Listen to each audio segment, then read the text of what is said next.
Hyderabad Jubilee hills Prashasan నగర్లో సరిగ్గా 4 రోజుల క్రితం నేపాలీ పని మనిషి ఐపీఎస్ అధికారి రిటైర్డ్ ఐపీఎస్ అధికారి వినయ్ రంజన్ రే భార్యను చాలా దారుణంగా చంపేసి ఆ ఇంట్లో ఉన్నటువంటి డబ్బులు బంగారం అన్నీ కూడా 2-3 బ్యాగులు సర్దేసుకుని వెళ్ళిపోయింది. ఈ విషయం మీ అందరికీ తెలిసే ఉంటుంది.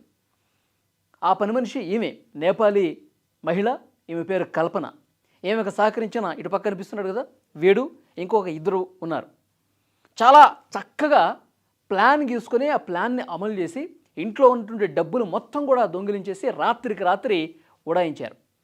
అయితే పోలీసులు వాళ్ళు ఇన్వెస్టిగేట్ చేస్తూ 4 రోజుల తర్వాత ఈ మహాతల్లి దొరికింది. మొత్తం పోలీసులు పట్టేసుకున్నారు. అసలు ఏం జరిగింది, ఎలా జరిగింది, వీళ్ళ వెనకాల ఎవరున్నారు, ఎవరు నడిపించారు, కథ మొత్తం కూడా అసలు గుట్టుని బయటకు లాగారు పోలీసులు. ఎందుకంటే రిటైర్డ్ ఐపీసీ అధికారి, పోలీసు ఉన్నతగా అధికారి ఇంట్లోనే దొంగతనం చేసి ఒక మర్డర్ చేసి ఆమెను చంపేసి మరీ డబ్బులు దొంగిలించుకొని ఒక నేపాలీ మహిళ పని మనిషి వెళ్ళిపోయిందంటే ఇది నిజంగా ఎంత సీరియస్గా తీసుకుంటారు పోలీసులు. మొత్తం 10 బృందాలు, ఇటు తెలంగాణలో కావచ్చు, చుట్టుపక్కల రాష్ట్రాలు కావచ్చు, వీళ్ళది నేపాల్ కాబట్టి నేపాల్ సరిహద్దు కావచ్చు, మొత్తం అన్ని సీసీ కెమెరాలు, ఆమె హైదరాబాద్ నుంచి బయటికి వెళ్ళిన మొదలు ఎక్కడెక్కడికి వెళ్ళింది మొత్తం సీసీ కెమెరాలు అన్నీ ఫుటేజ్లు అన్నీ కూడా పరిశీలిస్తే ఏమి ఆచూకీని అతి కష్టం మీద పోలీసులు పట్టుకున్నారు. అసలు దీని వెనకాల ఎవరున్నారు, ఏం జరిగింది అంటే ఈమె దొంగతనం చేసింది కదా, దొంగతనం చేసిన కదా బ్యాగులు సరిదేసుకొని ఆటోలో వెళ్ళారండి. జూబ్లీహిల్స్ చెక్ పోస్ట్ మీద నుంచి నాంపల్లికి వెళ్ళారు. నాంపల్లిలో ఆటో దిగటం ఇవన్నీ కూడా పోలీసులు సీసీ కెమెరాలో రికార్డ్ అయ్యాయి. ఆ తర్వాత ట్రైన్ ఎక్కి వాళ్ళు ముంబై వెళ్ళారు. ముంబైలో దిగినటువంటి విజువల్స్ కూడా కనిపించినాయి. ముంబై వెళ్ళిన తర్వాత ముంబైలో వీళ్ళు దోచుకున్న సొమ్మంతా ఒక దగ్గర భద్రంగా దాచిపెట్టారు. దాచేసి ఇక ఎవరి దారిని వాళ్ళు వెళ్ళిపోయారు. వీళ్ళ పేరెంట్స్ కానీ ఈ నేపాలీ పని మనిషికి సంబంధించిన బంధువులు వీళ్ళు పూణేలో ఉంటారట. ఈమె ఏమీ తెలియనట అమాయకురాల్లాగా పూణేకి వెళ్ళిపోయిందట. తర్వాత ఈమెకి సహకరించినటువంటి గ్యాంగు ఈమెకి అసలు పరిచయం లేదు. ఆ ముగ్గురు ఎవరైతే ఈమెతో పాటు ఉండి ఐపీఎస్ భార్యను చంపేసి డబ్బులతో ఉడాయించారు కదా, అప్పుడు ఈ దొంగతనానికి కొద్ది రోజుల ముందు వాళ్ళకి కలిగినటువంటి పరిచయం. ఎలా పరిచయం అయ్యారు వాళ్ళు అంటే మ్యాప్ అంతా, ఈ ప్లాన్ అంతా ఢిల్లీ జైలు నుంచి జరిగింది. అసలు మ్యాటర్ ఎక్కడి నుంచి జరిగిందంటే పోలీసులు విచారిస్తూ కూపీ లాగుతుంటే సంచలనమైనటువంటి విషయాలు బయటకు వచ్చినాయి. ఢిల్లీలో ఉన్నటువంటి సాహు గ్యాంగ్ ఈ పథక రచన మొత్తం వేశారు. ఈ మ్యాప్ అంతా, ఈ ప్లాన్ అంతా గీసింది జైలు నుంచి. ఢిల్లీలో ఉన్నటువంటి జైలు నుంచి సాహు అండ్ గ్యాంగ్ నడిపించిన కథ ఇదంతా. యాక్చువల్గా 1 సంవత్సరం క్రితం అండి ఈమె పనిలో జాయిన్ అయింది. ఈ నేపాలీ మహిళ ఆ ఐపీఎస్ అధికారి ఇంట్లో పనికి జాయిన్ అయింది సంవత్సరం క్రితం. అంటే సంవత్సరం నుంచి వీళ్ళు ప్లాన్లోనే ఉన్నారు. ఆ సమయం చూసి, అదును చూసి దెబ్బ కొట్టడానికి, డబ్బులు దోచుకుపోవటానికి 1 సంవత్సరం నుంచి వ్యూహరచన చేసినట్టుగా క్లియర్గా పోలీసులకు అర్థమవుతుంది. ఎందుకంటే ఆ ఐపీఎస్ అధికారి తల్లి ఉండేది, ఆ తల్లికి ఆరోగ్యం అంతగా బాగుండేది కాదు, మంచాన పడిపోయింది. ఆమెకు సపర్యలు చేయడం కోసం ఒక పని మనిషి కావాలి కదా, ఒక మహిళ కావాలి కదా అని చెప్పి ఏమైనా పనిలో పెట్టుకున్నారు. ఏదో ఏజెన్సీ నుంచి పనిలో పెట్టుకున్నారు. పనిలో పెట్టుకున్న మొదలు ఆమె చాలా బాగా నటించింది, యాక్ట్ చేసింది. వాళ్ళ డైరెక్షన్, జైల్లో ఉన్నటువంటి వాళ్ళు చెప్పిన డైరెక్షన్ ప్రకారమే నువ్వు ఎక్కడ అనుమానం వచ్చే విధంగా ప్రయత్నం చేయకు, నువ్వు చాలా నిజాయితీగా ఉండు, మొత్తం పద్ధతిగా ఉండు, వాళ్ళు ఏది చెప్తే దానికి తల ఊపు, ఏది చెప్తే అది చేయి, చాలా నమ్మకంగా ఉండని చెప్పి ఆమె కూడా చాలా నమ్మకంగా నటిస్తూ 2 నెలల క్రితం ఐపీఎస్ అధికారి తల్లి చనిపోయింది. వయసు భారంతో ఇక అనారోగ్యం పాలై ఆమె చనిపోయింది. ఆమె చనిపోయినప్పటికీ కూడా ఈ రిటైర్డ్ ఐపీఎస్ అధికారి భార్య తనుజ ఈమెను ఇంకా పనిలోనే కొనసాగించారు. వాళ్ళు చేసిన తప్పు అది.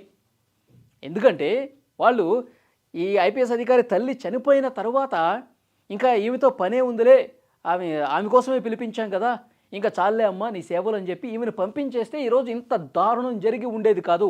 వాళ్ళు చేసిన తప్పేందంటే ఈమె గారి నటనకు, ఈ నేపాలీ మహిళ మంచితనాన్ని, నిజాయితీగా ఉన్నట్టు నటించినటువంటి నటనకు వాళ్ళు ముగ్ధురాలైపోయి పనిలో కొనసాగించారు. బాగానే ఉన్నావు కదా, బాగానే పని చేస్తున్నావు కదా, చెప్పిన మాట అంతా వింటున్నావు కదా, సరే నా భార్య తనూజ గారికి కొంచెం సపోర్ట్గా ఉంటావు పనుల్లో, పిల్లలకు కూడా సపోర్ట్గా ఉంటావు, వాళ్ళకు కూడా ఏదైనా పనుల్లో సహకరిస్తూ ఉండు అని చెప్పి నువ్వు ఇక వెళ్ళాల్సిన పని లేదు, నువ్వు ఇక్కడే ఉండి పని చేసుకో అమ్మా అని చెప్పి చెప్పటం అనేది పొరపాటు అయిపోయింది. ఇంకా అదే అదునుగా చూస్తున్నటువంటి వీళ్ళు 4 రోజుల క్రితం ఈ ఐపీఎస్ అధికారి కూడా బెంగళూరు వెళ్ళాడు. దేనికి, ఇక ఆయనకి ఏదో హెల్త్ బాగోకపోతే ప్రకృతి చికిత్స చేయించుకోవడానికి బెంగళూరు వెళ్ళాడు.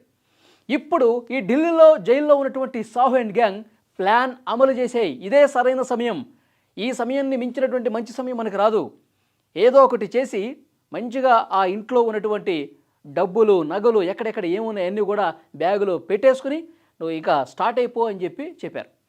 అయితే ఇక్కడ ఇంట్లో ఇద్దరు పిల్లలు ఉన్నారు, తర్వాత భార్య కూడా 60 సంవత్సరాలు అయినప్పటికీ కూడా ఆమె కొంచెం గట్టిగానే ఉంది.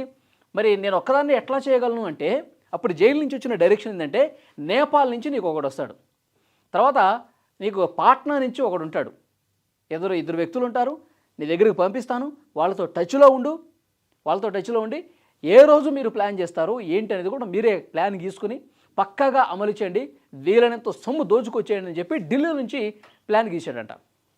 అది ఇప్పుడు వస్తున్నటువంటి పోలీసుల విచారణలో బయటకు వస్తున్నటువంటి విషయాలు. అంటే ఏమి పనిలో జాయిన్ కావటం, తర్వాత ఈ దోపిడీకి ప్లాన్ గీయటం అంతా ఢిల్లీ జైలు నుంచే జరిగింది. వాళ్ళు ఏది చెప్తే అది తూచా తప్పకుండా పాటించి ఒక మనిషి ప్రాణం తీశారు ఇంత దుర్మార్గులు. మనం ఇక హైదరాబాద్లో జూబ్లీహిల్స్ కావచ్చు, బంజారాహిల్స్ కావచ్చు, ఇట్లా సంపన్నులు పెద్ద పెద్ద ఆఫీసర్లు బిజినెస్ మ్యాన్స్ ఉండే ఏరియాలో ఎక్కువగా సెక్యూరిటీ గార్డులు కావచ్చు, ఇంట్లో పనిచేసే వాళ్ళు నేపాలీ మనుషులే ఉంటారండి. వాళ్ళు చాలా దశాబ్దాలుగా నేపాలీలు నమ్మకంగా పనిచేసినటువంటి పరిస్థితి కూడా ఉంది. కానీ ఇప్పుడు ఇలాంటి ఘటనలు జరగడంతో వాళ్ళ మీద నమ్మకం కోల్పోయే పరిస్థితి ఉంది.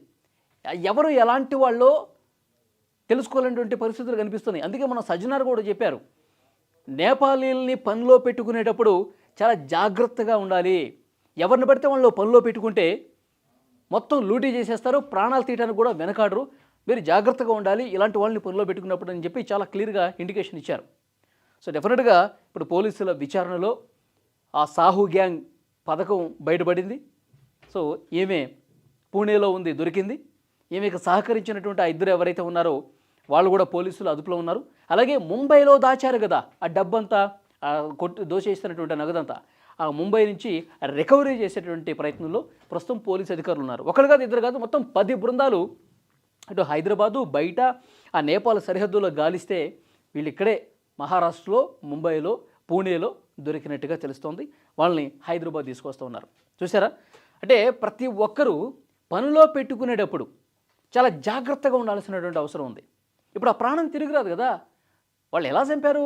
నోట్లో గుడ్డలు గుక్కి ఒక్కసారిగా ఇంట్లోకి వచ్చేసి, ముందు నుంచి వస్తే సెక్యూరిటీ వాళ్ళు ఉంటారు కదా అని చెప్పి పక్క సైడ్ నుంచి ఒక చిన్న పార్కులాగా ఉంటుంది, ఆ పార్కు నుంచి గోడ దూకి లోపలికి వచ్చి ఒక్కసారిగా బెడ్రూమ్లోకి వచ్చి కాళ్ళు చేతులు కట్టేసి నోట్లో గుడ్డలు కుక్కేసి, ఎందుకంటే ఆ గుడ్డలు నోట్లో పూర్తి కుక్కేయటం వల్ల గొంతు లోపలికి ఆ గుడ్డ పీలికలన్నీ వెళ్ళిపోయి రాత్రంతా అలాగే ఉండటం వల్ల ఊపిరాడకుండా, శ్వాస ఆడకుండా అపస్మారక స్థితిలోకి వెళ్ళిపోయి చనిపోయిందండి ఆమె.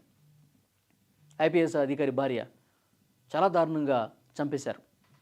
చంపి అట్నుంచి అటు వాళ్ళు డబ్బులు తీసుకుని ఉడాయించారు. కాబట్టి ఇప్పుడు అధికారులంతా ఒకటే చెప్తున్నారు, దయచేసి పనిలో పెట్టుకునే టైంలో 1-2 సార్లు ఆలోచన చేయండి. వాళ్ళ ట్రాక్ రికార్డును పరిశీలించండి, మనకి తెలిసిన వాళ్ళ కాదో ఒకసారి చూడండి, వాళ్ళ పూర్తి డీటెయిల్స్ తీసుకోండి, వాళ్ళు ఎక్కడి నుంచి వచ్చారు, వాళ్ళు గతం తాలూకా ఈ చరిత్ర ఏంటి, వాళ్ళకి ఏమైనా కేసులు ఉన్నాయా, వాళ్ళు మంచోళ్ళ కాదా. ముఖ్యంగా నేపాలీల విషయంలో ఈ మధ్యకాలంలో ఎక్కువ జరుగుతుంది కాబట్టి చాలా జాగ్రత్తగా ఆచితూచి అడుగులు వేసి పనిలో పెట్టుకోండి, లేదంటే మోసపోవటమే కాదు ప్రాణాలు కూడా కోల్పోయే పరిస్థితి ఉంది. మొత్తం పోలీసులు ఇన్వెస్టిగేషన్ పూర్తి అయిపోయింది, మొత్తం రికవర్ చేస్తున్నారు, వీళ్ళు కూడా హైదరాబాద్కు తీసుకొస్తా ఉన్నారు. ఈ వీడియో మీద తప్పకుండా మీ అభిప్రాయం కామెంట్ చేయండి.